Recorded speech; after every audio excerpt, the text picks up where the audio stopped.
This video is supported by Profit Accumulator. Profit Accumulator helps you to earn extra money by doing something called match betting. Match betting isn't gambling. And when you do it properly, and I mean properly, you can't lose. So get involved right now. Click the link in the description and sign up to Profit Accumulator right now. Hi and welcome to AFTV. You have tuned in to the preview of the Newcastle FA Cup third round game with myself, Cecil G. I've got James B to my right. Hey, yeah, how are you? Do you know what's cool here as well? I like the colour choice of the day we've gone for here. We've got a nice Arsenal burgundy. I don't know if everyone can see. This is my Christmas present. This is one of my Christmas presents, by the way, just saying. But yeah, the burgundy got it going on. I'm loving it. But right, Saturday, we're gonna get smashed through some of the stats for you guys and all the stuff that you need to know really ahead of Newcastle match this weekend. So let's start with the stats first. Let's get them out of the way. Yeah, let's get straight into it. It feels weird coming back to this, doesn't it? After we're used to Arsenal playing 2-3 times in 7 days. Actually, this week's been a chance to recuperate some energy, look a little bit deeper into what's going on with the team. But we're back with the stats as always.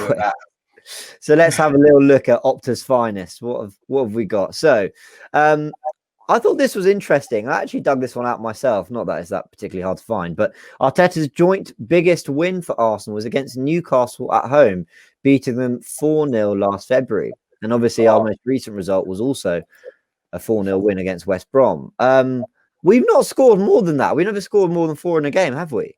No, not that I can remember. Not I can remember. Back. We didn't in any of the group stage games of the Europa. We definitely haven't in the league. No, definitely not. No? Definitely not last year. But that game. So we're gonna speak. Should we go? We'll come back to it when we talk about the results. That game, that 4-0 last year was class. There was some. Yeah, that was a good win. You're right. We should look into that in a bit. Let's have a look at the next stat. Having lost their first 3 FA Cup ties with Newcastle, Arsenal have won 4 of their last 5 against the Magpies. Most recently, a 3-0 win at the Emirates in the 4th round in 07-08. So we had a poor start. I mean, you know, doesn't make any difference to now, but I always think it's quite interesting to delve into the history. We clearly have met Newcastle in the Cup quite a few times.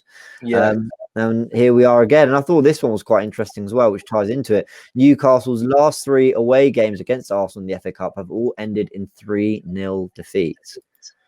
Pressure's on, isn't it? I mean, you know, we should be winning this. We should be winning this game on Saturday, James. I'm going to be honest, completely honest. I think it's going to be difficult.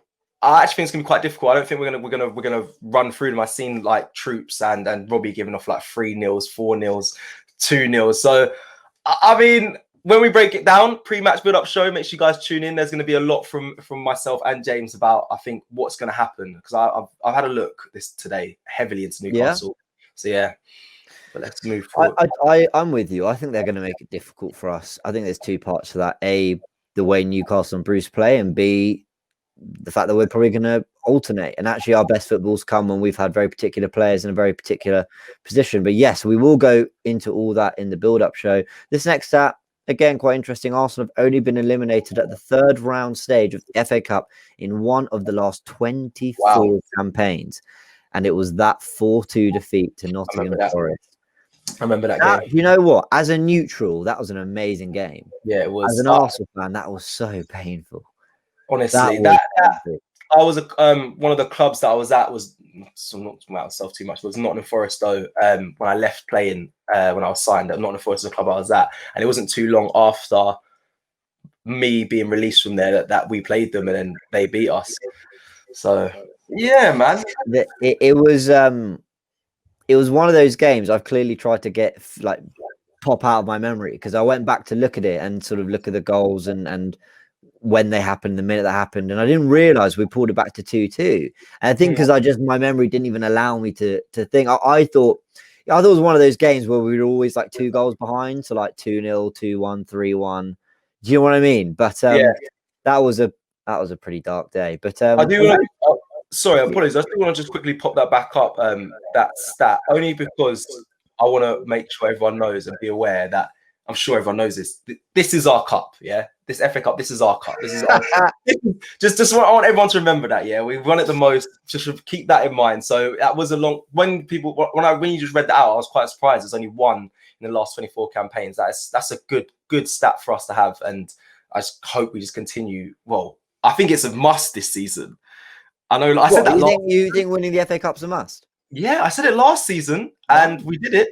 But this season, of the position that we're on the table right now, James, I think it's another must this season. I love the FA Cup. I've never ever scoffed at it like other fans or like other rivals do. I always like, not just because we've won it a lot, and because I'm not saying that to make me feel better about it, but because it's a great competition. It's the world's most watched cup competition in football, and to have the pleasure of not only winning it as many times as we have recently, but 14 times and being the great, like when people talk about whether Arsenal's still a big club, the fact that we are one of those clubs that has that title of the most FA Cup wins ever. Yeah, that's really impressive, and I'm proud of that as a fan. Same. Let's go into this next one. Newcastle have been eliminated from 10 of their last FA Cup ties against fellow Premier League opposition, with the exception being a 2-1 win against Blackburn in January 2012.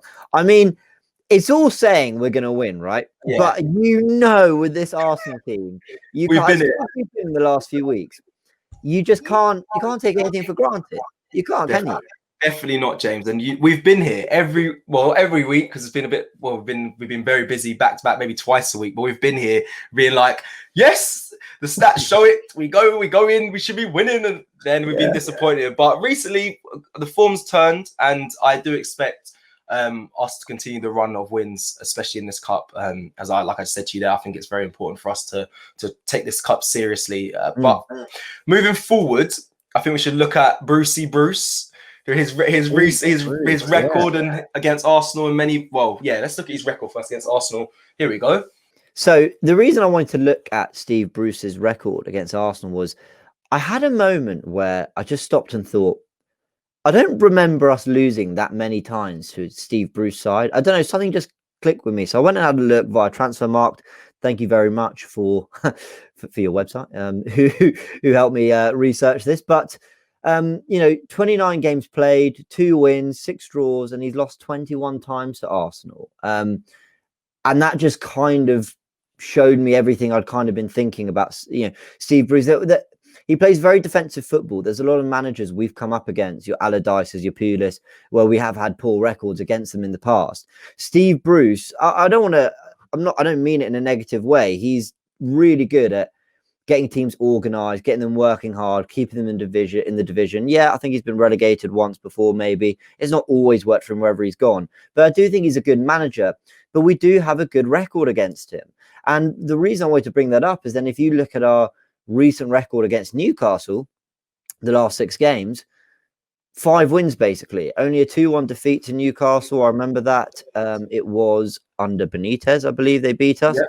But 4 wins in a row and quite a few clean sheets in there. 3 clean sheets in the last 3 games.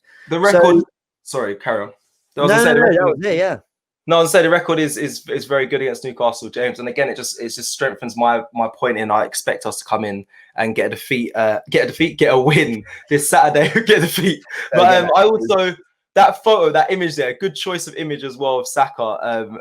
In that there, because I remember like that 4-0 win when he just dropped his shoulder, pushed it through the legs, and set up. Got the assist for the goal. And listen, there was class. Pepe was on fire that game as well. Yeah, we had the likes of Ozil doing reverse balls and slotting it in like he was. It was a nice Arsenal game. That game it was completely back to again what I'd like to say is the Arsenal way. It was nice to see everyone moving off the ball. Lacazette was on fire. I think this is a good game for Lacazette at Newcastle. I think he's got quite a good record against them. I'll make sure I have the exact record for the pre-match build-up show this weekend. But so I expect to see. He's been in red hot form. And we've just powered through all those stats there. Bruce's record, our record against Newcastle. It sounds like I'm trying to suggest they don't have a hope, but we all know football's not like that. And we know that everything looks very much in our favor, even the form that we're in right now. But, guys, don't ignore what they did against Liverpool just a week ago or whenever it was, grinding out a 0-0, playing really well, creating some really good chances. I do think they've got some dynamic players in there. Joe Linton. Yeah, Callum Wilson is. I know Joe Linton was a waste of money for 40 million, but he looks a handful. Wilson as well. Wilson. They do have some good players, as you just said.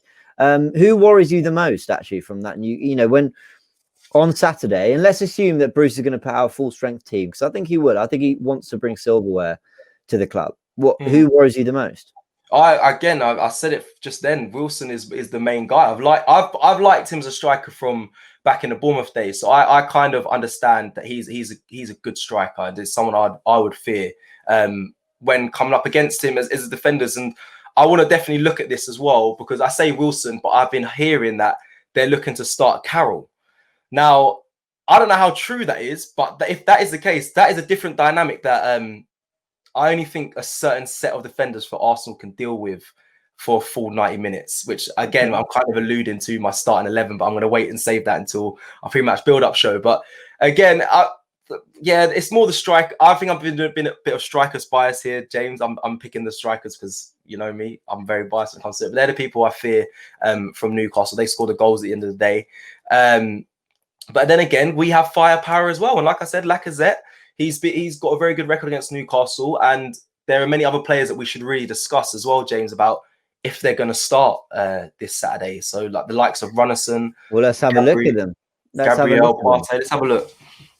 Here he is. Is he starting for you? Yes or no? Is he starting? Yeah. He's starting. Yeah. And I think, look at me, I'm smiling. I think it's only right for Runnison to start, James, only because obviously in his previous game, the catch that he should have caught and it flew through his hands and we conceded was bad. It was a very bad mistake, but that happens in your career. You can't just exile a player for making a mistake, especially a goalie. So I just feel he needs to get his confidence, run of confidence. He needs to be playing at the end of the day, and I don't know where else he's going to play. Obviously, Matt Macy's just gone. Our only number 2 is Runnison, and I don't think Leno, as much as I think he can play Saturday and then carry on playing and play throughout the week. I don't mind. I think keeper's fitness is nothing to worry about, but I don't think it's right for Runnison just to be a number 2 and not get any game time at all, especially in a cup run. So I expect to see him.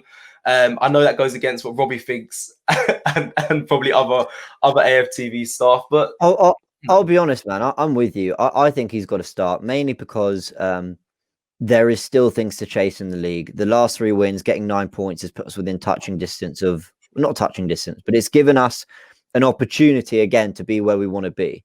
I just don't think risking injury to Leno is worth it. And also, I think it's very easy to forget that, yes, Runnison has had a very, very iffy start. Let's be real about it. But yeah, Fabianski had a really iffy start. He looked terrible and then ended up, being an FA Cup hero with his penalty heroics, but then going on to have a good career at Swansea, West Ham, and being a very good, dependable Premier League goalkeeper, one of the best at one point in terms of his form. So I just think it's too early to rule someone out like that. So I think he should start. And I also think Arsenal should have, against City, it's different. City are always going to have a lot of the ball and have a lot of shots. I think we should be good enough to, through the way we play, deny Newcastle too much joy in front of our goal. But what about Gabriel? He's back. Does he start? I don't know, James. Sorry, terrible answer. Apologies, but I don't know. No, the only reason why I say that, listen, I'm going to be honest. The only reason why I say it is because if Carroll starts, I actually think the pairing of Mari and Holding, which arguably right now is our strongest back line, that suits us better, in my opinion, because they're tall, they'll win the balls in the air. I actually think they're the only really players that will give Carroll a hard day if he starts. Obviously, I don't know if he's going to start, but I feel if that is the case, I feel Mari and Holden are the perfect combination for that. However, if Callum Wilson starts, Gabriel is the perfect matchup for Callum Wilson, in my opinion, and that's when I think he should start. But I can't predict the future. I know the manager can't say, let's just wait for them to give out their 11 before we choose who's going to be in defence. So if I'm honest with you, James, I haven't got an answer for that. You? I do know what you mean. Mari and Holding, I think, can do the job aerially. I mean, Andy Carroll's a right handful. But if you're talking about pace being exploited in behind with someone like Callum Wilson, then you'd hope a Gabriel's going to play. I think Gabriel starts for me just because give Mari a rest. He's come back after a serious, was it knee injury? I think it was. So, correct. You know, give him the day off. But I would bring Mari back in for the Premier League game after that. So I think Gabriel should come in, but only because it's the FA Cup, not because I feel he deserves to walk straight back in. And I don't feel he'll weaken our defence at all. I think he's been superb since his arrival. Big fan of him. And then the big one, which I know we've spoken about just before this show, and we slightly disagree on this. Yeah. Isn't it time to get the party started again? I believe so. I believe it's time to get the party started, James. It has to get restarted because it's been started. We got locked down. He got locked down into injury. It's time to get it restarted. I think he needs to return to the starting 11 this Saturday. The reason for it, I'm going to break this down again. I keep alluding to the pre-match build-up show, but I think the game against Newcastle is heavily won in the midfield. Yeah, that 100% is where I think we'll win the game if we dominate the midfield and win that battle. I think they play a 5-4, 5-4, normally like 5-4-2 or 5-4-1-1. I feel, we have to break the midfield is where it's key. We get Partey in there, smashing up play, let the young players get on the ball, the creative players, make them get in play, stop the balls in behind. We'll win the game. I'm going to really break it down on Saturday due to I've watched their previous games and most of their goals are conceded from losing it from the midfield and then breaking down the lines and cutting it across, which But this is interesting. You're approaching it as, you know, we need Partey in there because he's crucial to winning the game. I mean, yeah, I can't disagree with that. But for me, I don't think this game is, as much as I love the FA Cup and as important as I do think it is to a degree, I don't think it's so important that we can't just play one of Ceballos, Xhaka and Elneny instead and give Partey half an hour, bring him on. I don't want to repeat what happened against Spurs. And he doesn't look a player who's going to go out and just give it 70% and get a bit of match fitness again to give his all. And then rightly so. And I think all players should, but I just personally, it is time to get that party restarted. Time to get the lights on, the LED lights. Oh, guys, I've got to show you. I bought some LED lights. You've got to show them the LED lights on. They are horrendous. Terrible purchase. We've been at home so much, guys, that we're just creating home studios and just ordering everything from Amazon. I'm just create a home club, let alone studio. I'm trying to give myself some fun. But how did I even get onto that? How did I even bring that up? I think Thomas Partey, I just think it's time to, yes, get that party started, but with time. Just start selling the first tickets. You know, a bit of music at the beginning, sitting people down, having a cocktail or two, nice and easy. I don't think we need to start with the heavy stuff immediately, personally. Yeah, I had a blunder. Terrible analogy, but you know what I mean. I hear you. I had a blunder, people. Apologies. It's they play a 5-4-1. They utilize the one solo striker. But like I said, I think James, he has to start only because if we get the game killed off early, right? If we get up, which has been part of our success in the recent run, getting goals early. If we're being honest, so I feel like if we get it done, get 2 goals in or a goal in early, that can kind of set the pace for the game. By half time, the game should be, which is hard to say when it comes to football, but should be wrapped up. And then you can take him off, rest him. But I just think we need to start fast. That's been my. Well, let's see what happens. We'll see what happens, guys.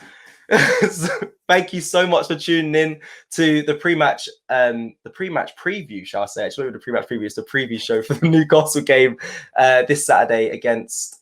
Oh my God, I'm having an absolute mare today. Are you all right? Are you okay? We're back to football, and we can't handle it. I'm thinking about your LEDs for goodness sake. Anyway, right. Thank you for tuning in to the preview of the Newcastle FA Cup third round this Saturday. Stay tuned for more AFTV content. We'll be back very soon. This video is supported by Profit Accumulator. Profit Accumulator helps you to earn extra money by doing something called match betting. Match betting isn't gambling. And when you do it properly, and I mean properly, you can't lose. Now you always see these promotions by bookmakers like Ladbrokes, William Hill's, Corals, offering a £50 bonus to customers. So you sign up and you might place a £50 bet on a coin toss landing on heads and a £50 bet on the same coin toss landing on tails. Now, whichever way it lands, it don't matter because you won't win or lose any money because you've covered all of the outcomes. However, you get the £50 bonus, so you're still £50 up. Now, lots of people try to do match betting on their own, but it's very time consuming and not always easy if you don't know what you're doing. That's where Profit Accumulator come in. Even if you don't know anything about sports, they walk you through everything step by step, showing you how to accumulate money into your bank account. So get involved right now. Click the link in the description and sign up to Profit Accumulator right now.